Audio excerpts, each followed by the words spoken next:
So we're going to start by talking about traumatic brain injury, and I'm just going to mention a few things about it.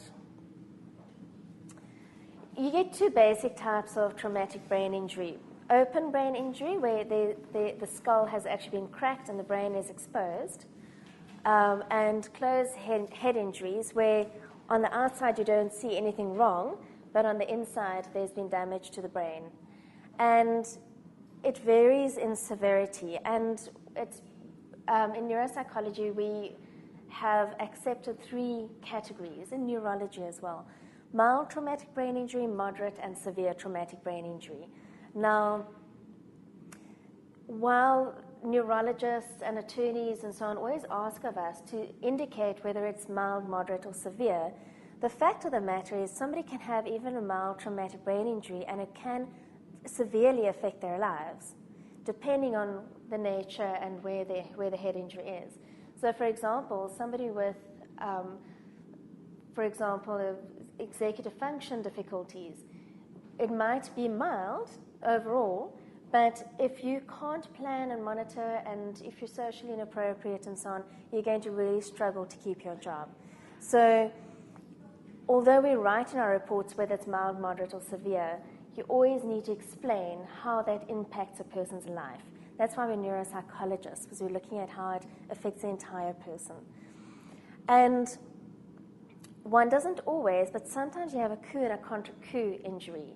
And it typically happens if, in this picture, you see this ball hits this person, and where it hits, the skull moves and the brain bumps against it. That's your coup injury.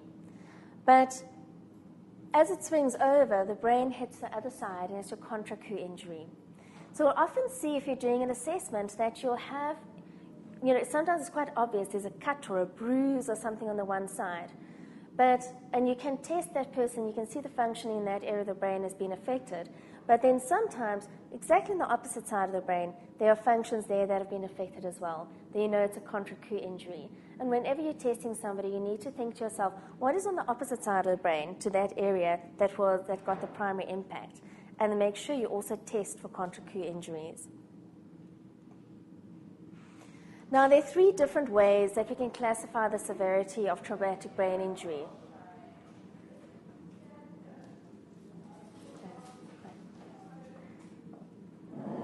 Just going to give them a moment to settle down. Hello.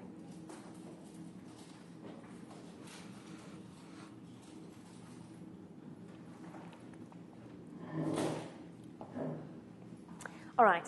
So there are three different ways to classify severity of brain injury. The one is looking at loss of consciousness. The other one is looking at the Glasgow Coma Scale, and the other one is looking at post-traumatic amnesia. But each of those are problematic, and we need to understand what the problems are with that. Loss of consciousness is not always a good indicator of whether a person has suffered brain injury or not.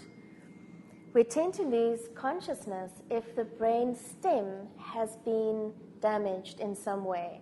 For example, if there have been rotational forces in the brain, let's say the person was driving and they were looking sideways, and the next moment they were hit and their brain swung back like that, and there were rotational forces, they're more likely to lose consciousness then, because the brain stem is being twisted. So they can have quite a mild brain injury and still have loss of consciousness. So your loss of consciousness is not always a good indicator of traumatic brain injury.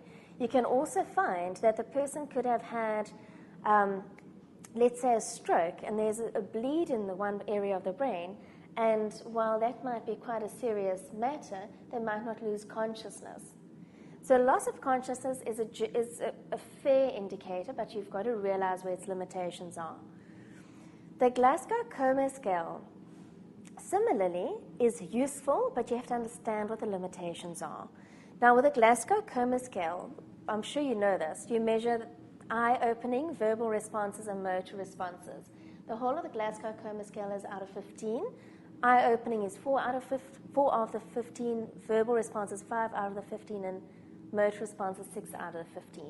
And if you look up how it works, you'll see that there are various things done to the person to see if they will respond.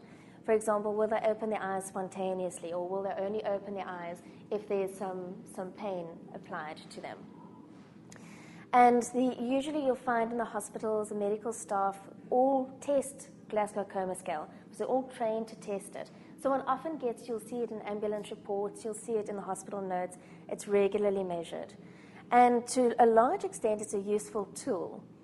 If the Glasgow Coma Scale, when a person arrives at the hospital, sorry, just hold on a second. So everybody got their phones off.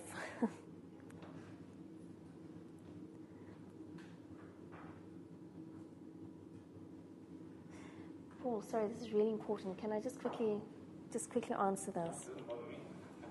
Sorry, everybody.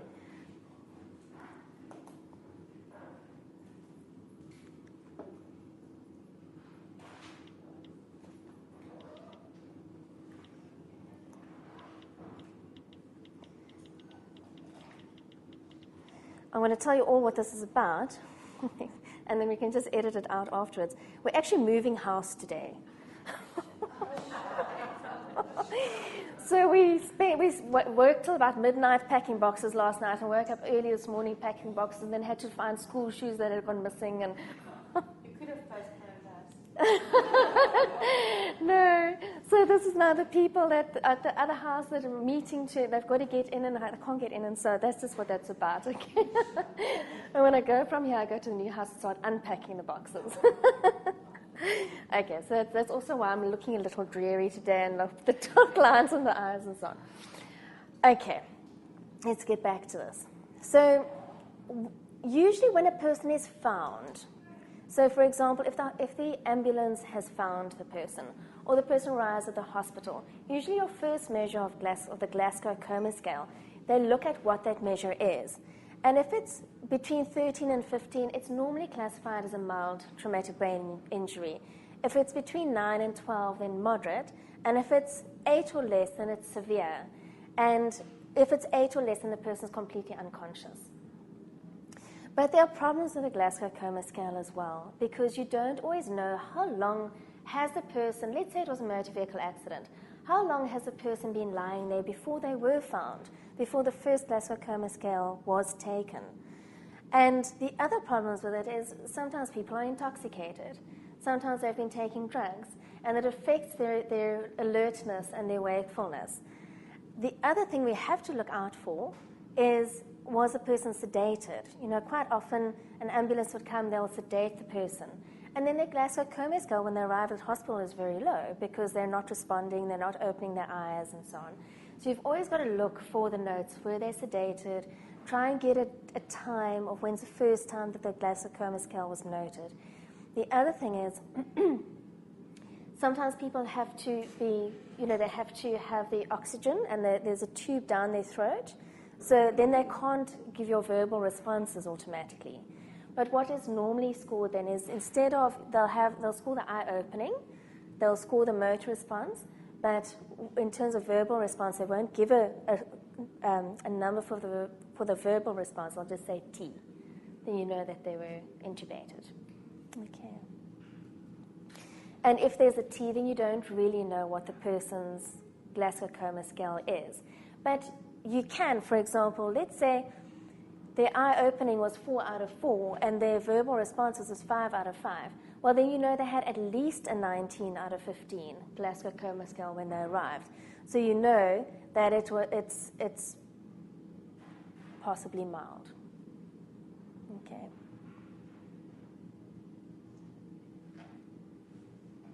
No, sorry, possibly moderate. But you know it's not severe because it's not 8 or less. Okay. Then we get the other measure, which is post-traumatic amnesia, which is also problematic in many ways. What post-traumatic amnesia is that if a person has had brain injury, there's often a period where they're not fully alert, they're not fully orientated yet. But there comes a time where they know where they are, and they can remember things from moment to moment, and they can remember things from the previous day. Now, if the nurse is in a hospital, again, assuming the person's in hospital, if the nurse is in hospital, asked every day and made a note of it, does this person know where they are? Do they remember things from the previous day? then if they made a note that you'd be able to know when their post-traumatic amnesia ended, but they usually don't. So if you see your patient 2 years later, you need to try and work out how long their post-traumatic amnesia was. And the best way to do that is you ask the person, when is the first time that you became aware of being in hospital and that you had been in an accident? Sometimes people become more aware and then they drift off into a semi-coma again and become more aware and drift off. But you want to find that point where they realize where they were and what had happened. And people tend to remember that very well because it's an emotional thing. You know, it's very traumatic to realize that you've been in a car accident and you're in a hospital. So people tend to remember that. And once you know when that time is, you can then compare, you ask them, where were you at that time? So they're not going to know what the date was or anything like that, but they will remember where they were. Were they in a hospital? Were they in a step-down facility? Were they back home?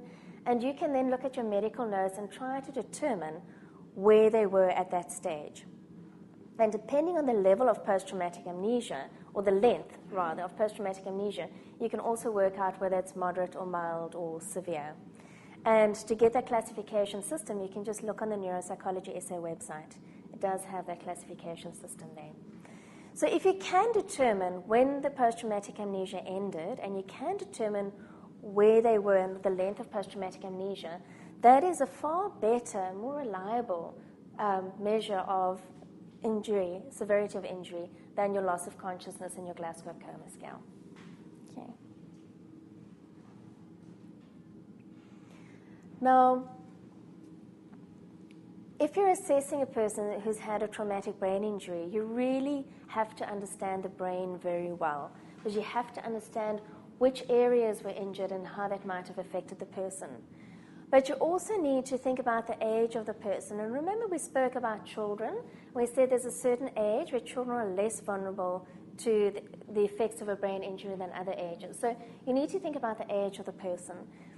You also need to try and find out if there were repeated traumas. Have they had a head injury before? Are they an epilepsy sufferer? Do they have, has there been anything else that could make them more prone to brain injury, or that the brain injury would affect them worse than it would another person? And also, was there polytrauma? Was there other trauma besides a head injury? If there's been a lung injury, you need to think about whether there was a period of hypoxia, where the person wasn't getting enough oxygen. And that's probably the most important other polytrauma question. But you need to find out what else might have influenced them. And then also you need to consider whether there was alcohol abuse and how that would have affected the person's functioning. Now, when we think about traumatic brain injury, we tend to think of motor vehicle accidents, of people being shot in the head, of people being hit with things like hammers and baseball bats and things. But you do have your less common sources of TBI, like electric and lightning injuries. And they have a slightly different, I want to call it, flavor to them. And blast injuries, which we don't have a lot of. I think in South Africa, unfortunately, we have a lot more bullet wounds than we do have blast injuries. So I want to say something about bullet wounds quickly, that what tends to happen with a bullet, if a person is shot, when it hits the skull, it goes through the skull, but then it starts to tumble. And as it tumbles inside of the brain, it does a lot more damage than just one would think of a bullet just going straight through. So one does have quite extensive damage. Are there any questions about traumatic brain injury before I move on to something else? Yes. Would concurrent many more than one concussions also add up as a brain injury? That's a very good question. Would concussions add on to each other? Yes, they do, and I should have mentioned that. Concussive head injuries, your first concussive head injury is not going to really affect you. By a third concussive head injury, you can start seeing it on the neuropsychological tests. So one does need to try and, there's a lot of work going into educating people really, and sportsmen and their coaches and so on, about concussive head injuries and to be so careful about concussive head injuries. And you also, if you have a concussive head injury, there's a certain period in which you should rather stay away from doing sport, because if you have a second concussion in that time, it could have very severe consequences. It's called second impact syndrome. It doesn't happen to everybody, but every now and again, you'll get someone who had a concussive head injury and then another one, and the brain swells and the person dies. So it can be very, very serious. But yes, concussive head injuries, they impact on each other over time. That is why with boxers, for example, they become more and more neuropsychologically damaged. Their speech is affected, their processing speed is affected, their reasoning skills, abstract thinking, all these things are negatively affected. One doesn't often see kids being brought in to be assessed neuropsychologically because they had concussions or whatever. But there is a program, I think it's Dr. but I'm not aware of any others. And it's a USA one, whether we've got a South African version of that.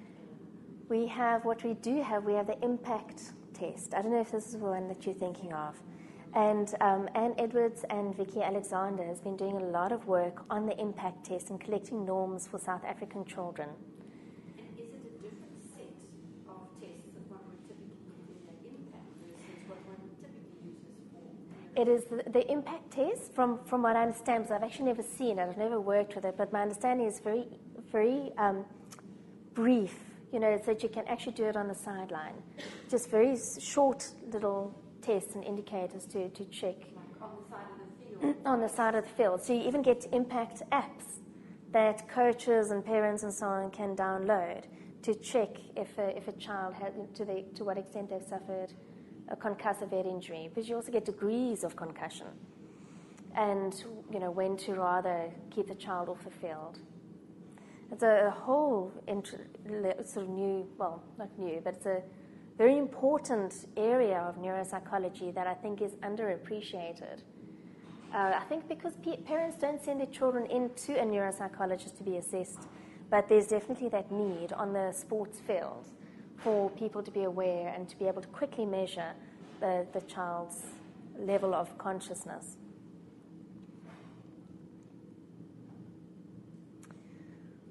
Now let's talk about imaging. Don't know about you, but I never really learned very much about imaging when I was studying psychology. But in the field of neuropsychology, you're often receiving imaging reports. And there are a couple of things that you need to know about imaging. I'm going to explain to you the difference between a CT scan and an MRI scan. The CT scanner looks more or less like that. And it's very quick. It takes 5 minutes to do a CT scan.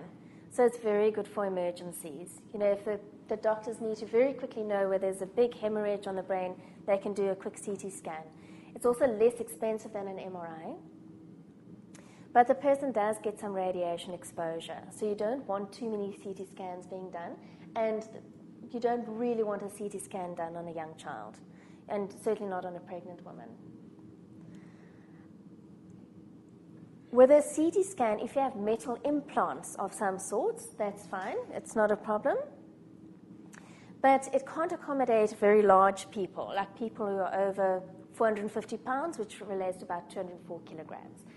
So you can see this bed area is actually quite narrow. So they can only accommodate people of a certain size. The good thing about it is that it seldom causes claustrophobia, which the MRI tends to do. And I'll talk about that now. So this is what the MRI scanner looks like. What you immediately see, it looks very similar, but the MRI is a much deeper machine than the CT scan. And that is also why you tend to feel a bit more claustrophobic when you're inside of it. It uses a very powerful magnet and has pulsing radio waves. So it makes this doof, doof, doof, doof, doof, doof, doof, doof, doof sound. And every time it's making a sound, it's switching on and off and on and off and on and off and on and off and sending these radio waves out. So it's noisy. But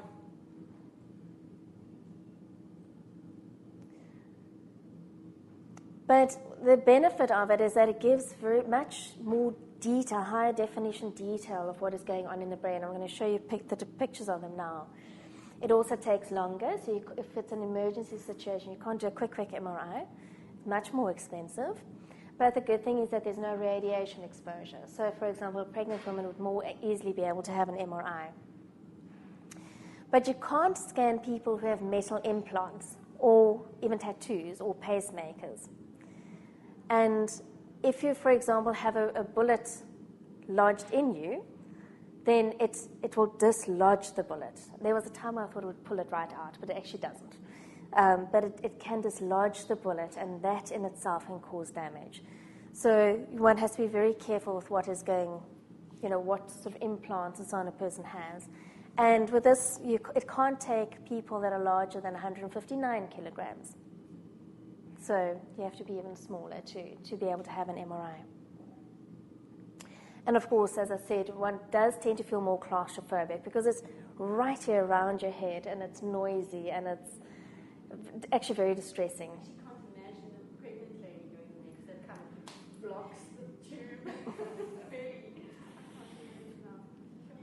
Don't they give sedatives?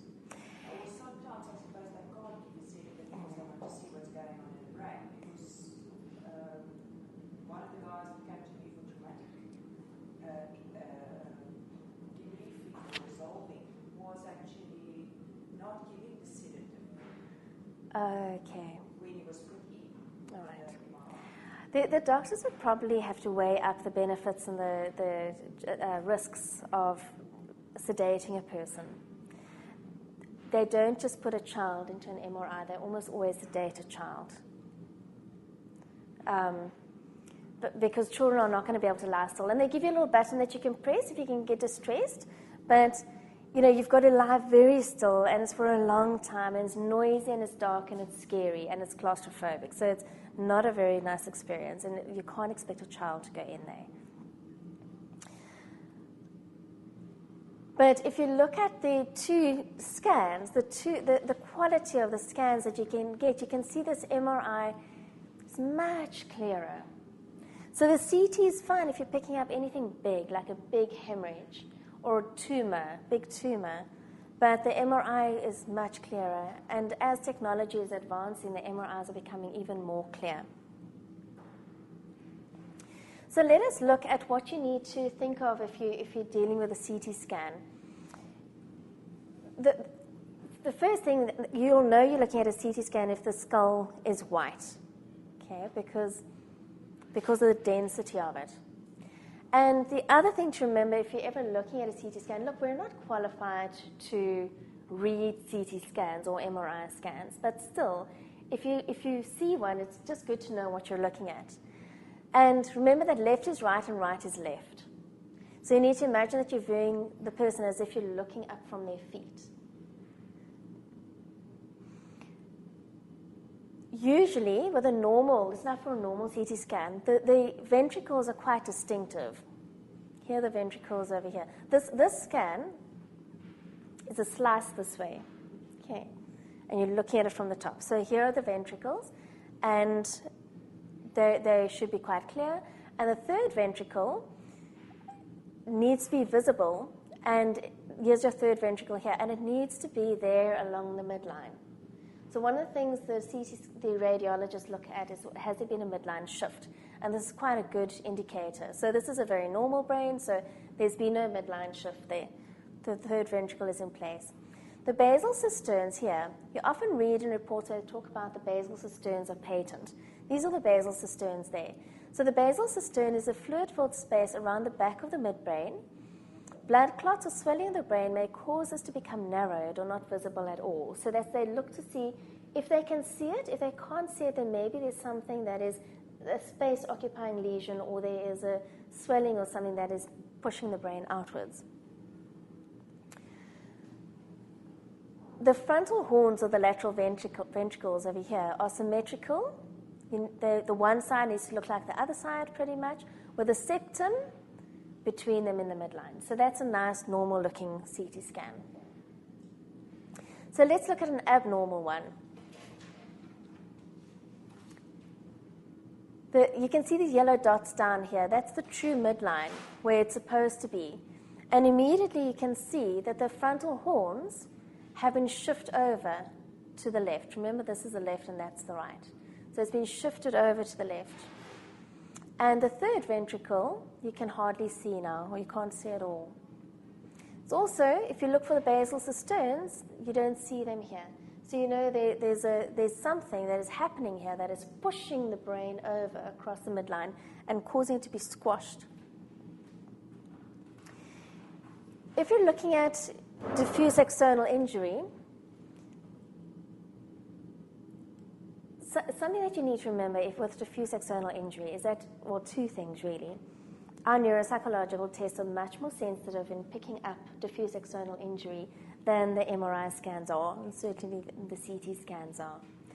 But if you have particular hemorrhages, these little hemorrhages that are at the interface between the gray and the white matter, those are very good indicators that there was diffuse axonal injury. And the reason for that is because the gray matter is more dense than the white matter. So if there's an acceleration-deceleration accident, the gray matter tends to slide forward, and it then stretches the white matter, causing diffuse axonal injury in the axons. Okay, but you know the axons make up the white matter. But while that is being stretched, these little capillaries that also run alongside them and feed them also get stretched and they break and they bleed. And that's why you have these little particular hemorrhages there where the gray matter meets the white matter. So here you can see one. There would be the gray matter and the white matter under it. Here would be gray matter and white matter that side. Here's another one because there's gray matter here and white matter running next to it. So you see that. So if you see in a report they talk about particular hemorrhages, you know there's probably a diffuse axonal injury. However, there might still be diffuse axonal injury without the particular hemorrhages. Okay? And that is where our tests also come in. Now, it's often a characteristic of diffuse axonal injury that there are numerous particular hemorrhages, but no evidence of brain swelling or midline shift. So you won't necessarily have a midline shift or any brain swelling, but still have these little hemorrhages. Okay. Now, cerebral contusion really means bruising of the brain. So in this CT scan, for example, this is colored in for our convenience, but this is what it would look like on a CT scan. Here you can see this area of bruising, contusion, this gray area, and the white areas within it are areas where it was bleeding. This is just colored in so you can see it a little bit more clearly.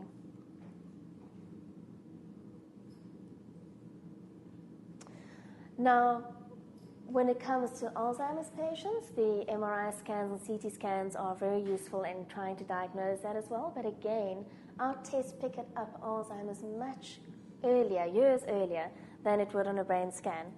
But still, one of the things that they would look at is the hippocampus. Now, this slice is a slice this way through, okay, going through the hippocampus and looking at it from this angle.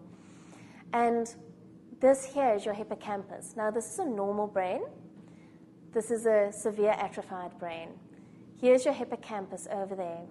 Now, if you look at that hippocampus compared to this one there, you can see how that one is atrophied. So when brain cells die, they shrink, leaving more space around the brain.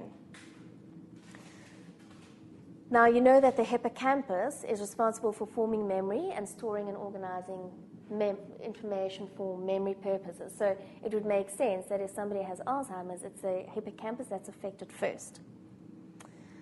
But what is also then affected is the entorhinal cortex, which is this area here. Again, this is a normal entorhinal cortex. Here it is atrophied. Okay. And the entorhinal cortex is responsible for memory and navigation.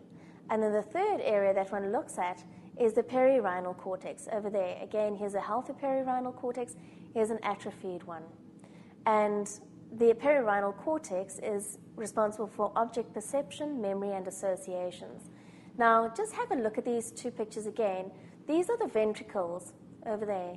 These are more or less the normal size of ventricles. They often, most of the time, they are exactly the same size. But our brains are different, just like our personalities are different and our fingerprints are different. So in this person, the ventricles aren't exactly the same, but they are within normal size. Now you compare it to these ventricles that are very much enlarged. The reason the ventricles are enlarged is because the brain has been atrophied, so the brain cells have shrunk, leaving more space in the middle of the brain, which then fills with cerebrospinal fluid. So that is why we have these enlarged ventricles. But this would be further along in the Alzheimer's process. Early on in Alzheimer's, you would just see the atrophy of the hippocampus. You would see that first. Then over time, you'll get the atrophy of the other areas and then general atrophy of the brain. And you can see where these gyri and sulci are, that there's a lot of atrophy in this brain. Okay. So let's look at the MRIs of a person with multiple sclerosis. Sorry. With a person with multiple sclerosis, you have these white spots within the white matter of the brain. So you can see there's one, there's one, there's one, there's one. What you also often see, which you don't see here, is you normally see it like a blush of white, just a white blush over there, which is also often a sign of multiple sclerosis. Now this, again, just in case you don't know, is a slice this way through the brain. Okay, so you're looking at it from the top. I've seen many MRI scans of people with multiple sclerosis, and some people can really have a lot of white spots. But you can also have, I must also tell you, brains with white spots where there is no multiple sclerosis. Okay, some people just have white spots in their brain, and they're perfectly normal. So the doctors try and work out where is that line where now they can say it is probably multiple sclerosis compared to not.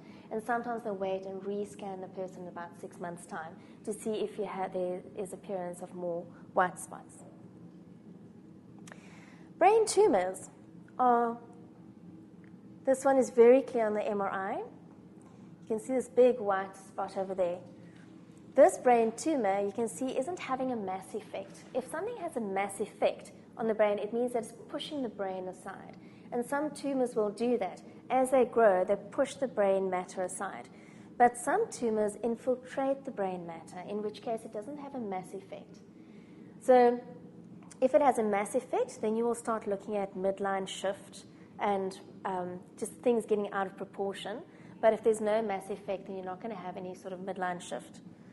And this is a very large tumor, but it's not causing mass effect. So is mass effect if you move? Mass effect is when it's where something is pushing the brain out of the way. It's growing inside there and pushing it out of the way. So one doesn't always see a midline shift, but sometimes you'll see the, you've got the ventricles, and you've got the various ventricles and the whole ventricular system. They often look to see where the areas are where the ventricles are supposed to be quite spacious, and they look to see if those appear much smaller and narrower or disappear altogether. Then you know also there's likely mass effect. Sharon, what would be for diagnostic purposes, or would one look at like a brain or brain surgery and radiation and sort of information? Sorry, just ask again. If one looks at that brain and a tumor, is one looking at for treatment purposes, the sort of and radiation, just kind of time.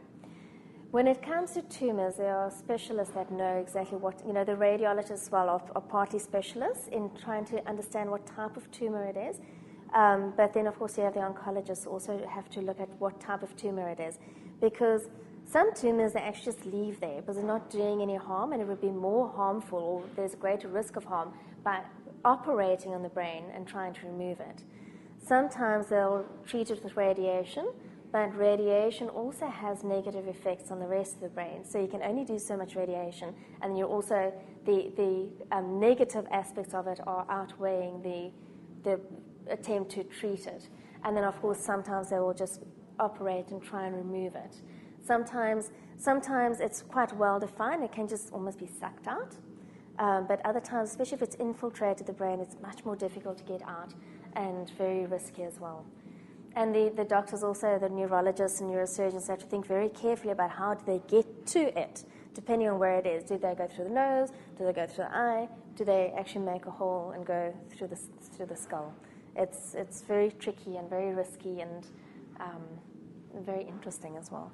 So how it affects us is we just need to be aware of this. And we're not going to be treating anybody with tumors, but we need to, if we see a CT scan, we need to be able to know what we're looking at and whether it's a tumor or something else.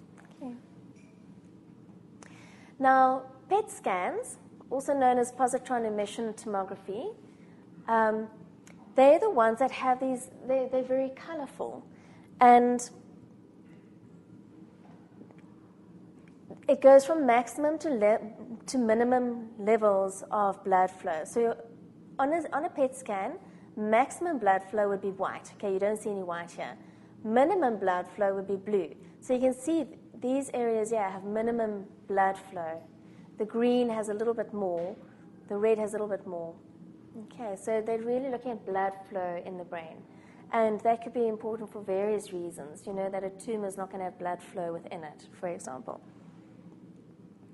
Now, a functional MRI is the one where the person is awake and you're doing certain activities and you can actually see how the neurons are being activated within the brain. So this is now a flat picture because of the nature of it, but usually if you're looking at a functional MRI, you see it's changing all of the time.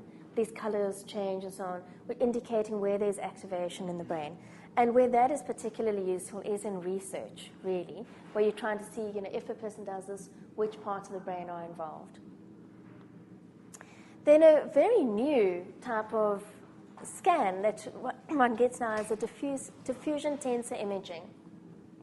Now, most hospitals and so on don't have that yet, but it allows mapping of the diffusion process of molecules, mainly water, in biological tissue, in vivo and non-invasively. It reveals abnormalities in white matter fiber structure and provide models of brain connectivity. I'm going to explain to you the way it was explained to me, which made sense to me. If you imagine you take a glass of boiling water and you put a tea bag in it, and you just leave it, you don't touch it. Slowly, the tea will diffuse into the water, and it will diffuse more or less evenly away from that tea bag and into the water. Now you take another glass and with boiling water, but you put some straws in it, and you put your tea bag in. The tea is going to tend to diffuse into the straws, up into the straws. Okay, so it's not going to just diffuse evenly as it would if there were no straws there. Now the diffusion tensor imaging works similarly to that. So where the white matter tracts are, there's a diffusion into these white matter tracts so they can track it more easily. The colors are added later. I thought it would be so nice if they could have these beautiful, colorful images, but the colors are actually added later by the person doing the analysis. Okay. And the main application is the study and treatment of neurological disorders. It's rapidly becoming a standard for white matter disorders. You can imagine, because it's really looking at the white matter tracts. But the other thing I learned recently is that it's not all that accurate. So if you see tracts there, they don't necessarily look exactly like that. So surgeons can't open up the brain and expect it will look exactly like that. It's just an indicator. I'm sure this will improve over time as our technology gets better. Now, when a person has an angiography done, it is because there's a suspicion of some sort of blockage in the artery or vein, or that there might be an aneurysm. So a substance is given to the person, injected into the bloodstream, and some time is given for it to work through the bloodstream, and then this angiography is taken. And it gives a very clear indication of the various arteries. You can see here's the person's heart, here are the major arteries coming out, and they branch off inside of the brain. And what one can normally do is then rotate it in 3D and look at it very carefully, zoom in, zoom out, and then the doctors can see if there's a little aneurysm that's hiding away there. I must tell you that every time I've heard a doctor say, look, there's an aneurysm, I don't see it. So I think you've got to really have a trained eye to notice these things. And of course, you will see if there's a blockage in the blood because of a stroke. Any questions on these imaging techniques? There's so many different imaging techniques, and obviously the imaging is chosen for what the suspected ailment is of the person. Any questions? Okay. All right. So let's look at the electrical activity of the brain. Now, you get many different types of brain waves: beta, alpha, theta, high delta, deep delta, and they each have their own pattern, zigzag pattern. So because you do need to know this, you need to know which one is theta and what does it do, and which one is delta and what does it do, and so on. So I've just made up a silly little mnemonic just to help you, but you're welcome to make up your own, okay? So we've got bouncy beta. Okay, so the beta one, which is this one here, okay, up, down like this, this is the one, if you're functioning on that brain wave, it is when you're awake and excited and ready for the day. Alpha, the alpha wave, here it is over here. I've called them affable alpha, and it's when you're relaxed or in a state of light meditation, a little bit more dozy. Then you get theta. I've called him daydreamy theta. Here's the theta wave over there. It's when you're daydreaming or you're in a deep meditation. Okay, it's when you're not noticing what's going on around you and people are talking to you and you don't even know it. Okay, it's when you're very relaxed. And then delta, the delta wave, which is this one over here, is when you're sleeping, and I've called him dozy delta. Okay, so you need to remember which one is for which. Okay. Now, EEGs are what they use to measure brain waves. That's what it looks like. You've got these little probes stuck all over your head. It's only on the outside, it's not on the inside. It records the electrical activity along the scalp. And it measures voltage fluctuations resulting from ionic current flows within the neurons of the brain. It records the brain's spontaneous electrical activity over a short period of time, usually 20 to 30 minutes. And it's recorded from multiple electrodes placed on the scalp. I'm going to show you now where they are placed. And clinically, it's used for the diagnosis of epilepsy, coma, brain death, and sleep disorders. So this is how they're typically placed in the brain. Okay, you can see this person looking forward. This is the top of the head. There's their nose. There's one ear. There's the other ear. So each side of the scalp has a letter to identify the lobe and a number or another letter to identify the hemisphere location. So electrodes positioned over the frontal, temporal, and parietal and occipital lobes are represented by the corresponding letters. Okay, so this would be a frontal, this would be occipital. Odd numbers, 1, 3, 5, and 7, refer to the left hemispheres. So here you get the 3s and 5s and 1s and so on. And even numbers, your 2s, 4s, 6s, and 8s, refer to the right hemispheres. There's 8, 4, 4, 6, and so on. And Z refers to an electrode placed on the midline. So this is frontal lobe on the midline. This is parietal lobe on the midline. Okay. Now, your EEG printout looks more or less like this. And so with each little electrode, it has its wave. And so these are the different waves that are from each electrode that is placed on the skull.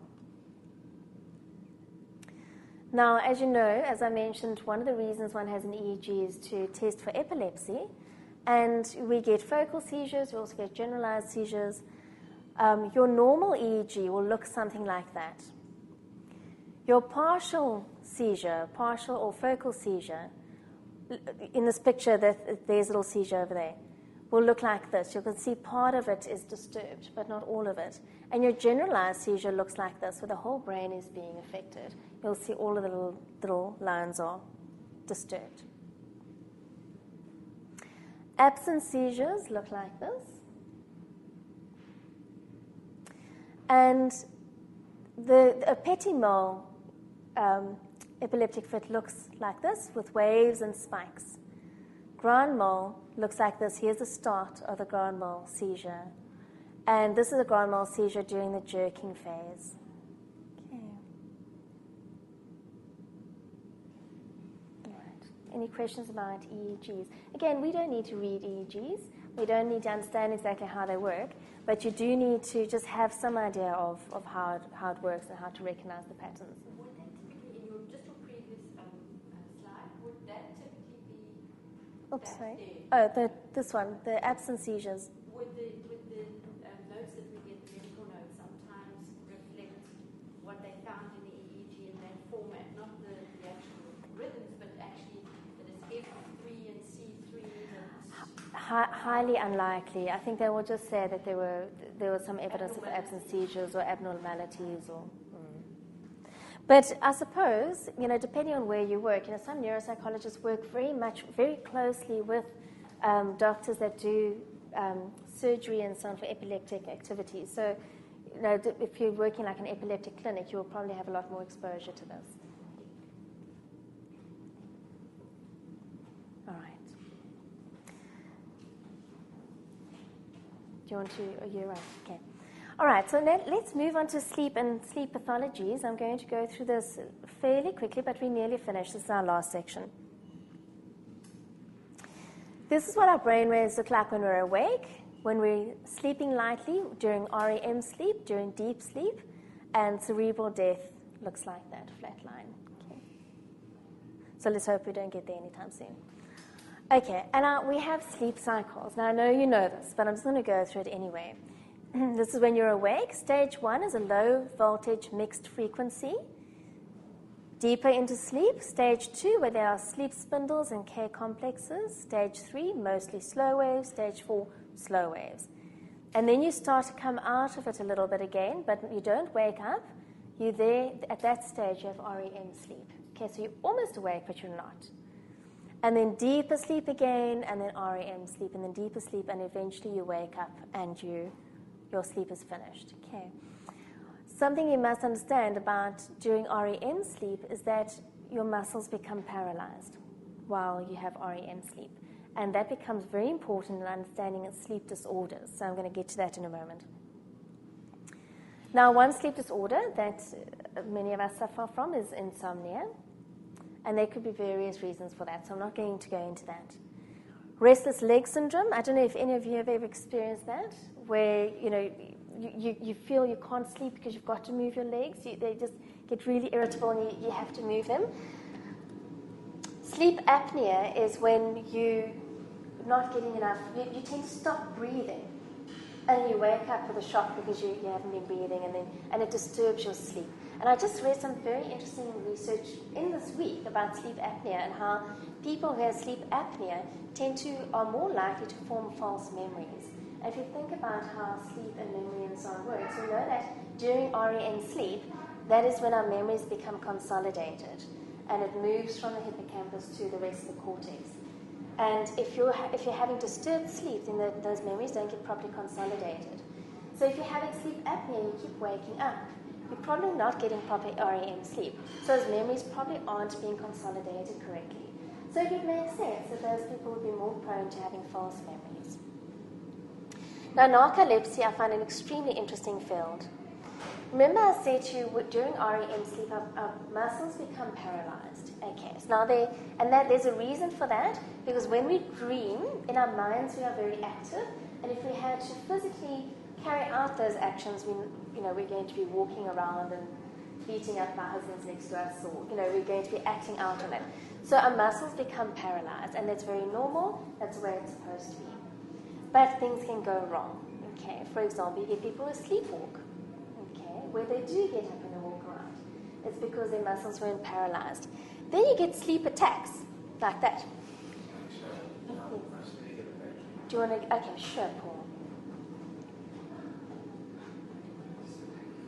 I want to talk more about this in a moment. Yes. Sleepwalking fall under narcolepsy? Sleepwalking doesn't fall under narcolepsy, no. But I don't think it's really listed as a disorder. Yeah. But it would make sense if you think that it must be a malfunctioning in that natural paralysis. And it happens in that REM sleep just because the muscles are paralyzed. That is my understanding. But that one would need to look more into that. But that's my understanding of it. Sure. What about sleep terrors with children?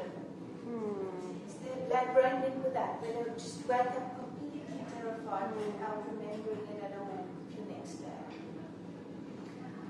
I don't know much about sleep terror, so I can't really comment on it. But what I should imagine happening is they're just very, very bad nightmares that would send the heart rate up and get, the adrenaline pumping. And well, look, most of us don't remember our dreams anyway, so it would make sense that even if you had a terrible dream that you're not going to remember it, what would cause a sleep terror is, that I suppose that would, one would need to go into. It's very hard to wake them while they're experiencing sleep terror. They're not fully conscious at all. They're awake, but they're not conscious. Okay. Does maybe fall into that also the neuroses, like the anxiety? Because when I assess, then I tend to ask about sleep terror.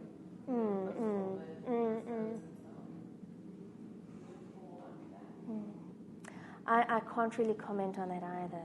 I don't have enough knowledge on that. What about sleep talking? Sleep talking, I should imagine, again, I'm now just speaking of my understanding of how the brain works, is probably also that, not a full paralysis of the muscles, that you would still talk in your sleep, because you don't always talk in your sleep, and yet often in your dreams you are talking. So it's probably a similar version, just a milder version of sleepwalking. That's what I think, but one would need to look into it carefully. False memories mean they're inaccurately collected then to give inaccurate memories, not gaps in memories where there's loss of memory. False memories would be where the person remembers something as being real that isn't actually real. So to them, it very much feels their memories don't reflect reality. Okay, so you get sleep attacks where the person, we normally have a process whereby we fall asleep. But with a sleep attack, the person just suddenly falls asleep, like this. And it's obviously very dangerous because they could fall asleep while they're driving, they could fall asleep while they're up on a ladder. So people with sleep attacks cannot drive, and there are certain things they may not do.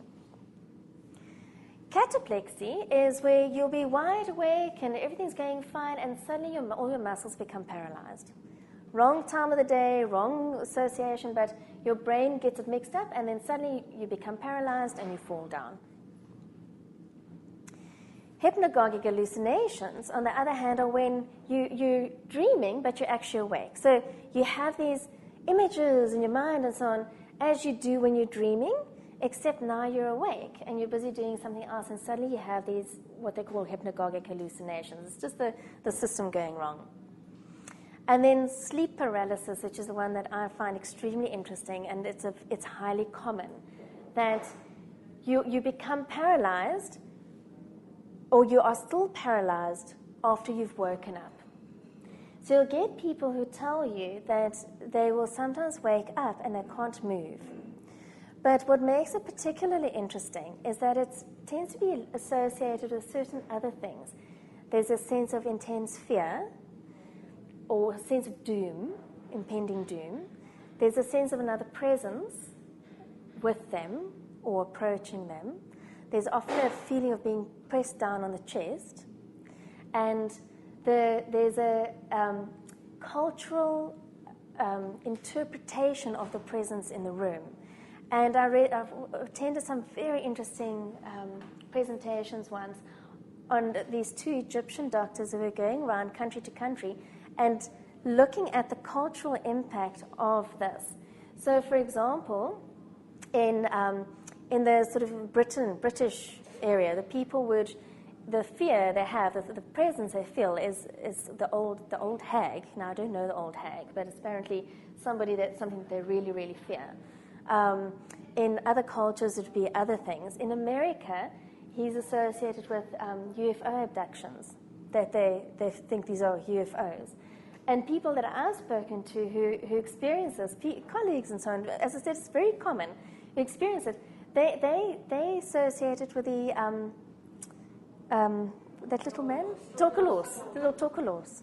So, and of course, one can understand the fear, because you're paralyzed, you can't move. And it's just a very interesting phenomenon. There's this pressure on your chest, there's a feeling of a presence in the room, and it's very culturally defined. And it only lasts for a few minutes, not even that, maybe even just a few seconds, and then you wake up fully and you can move and everything's fine. And it's just the mistiming of the sleep function. Some people would think it might be poltergeist or something like that. Yes, yes, Work. yes, yes, yes. And there are people very close to me who told me she's went. Oh, and this is the other interesting thing.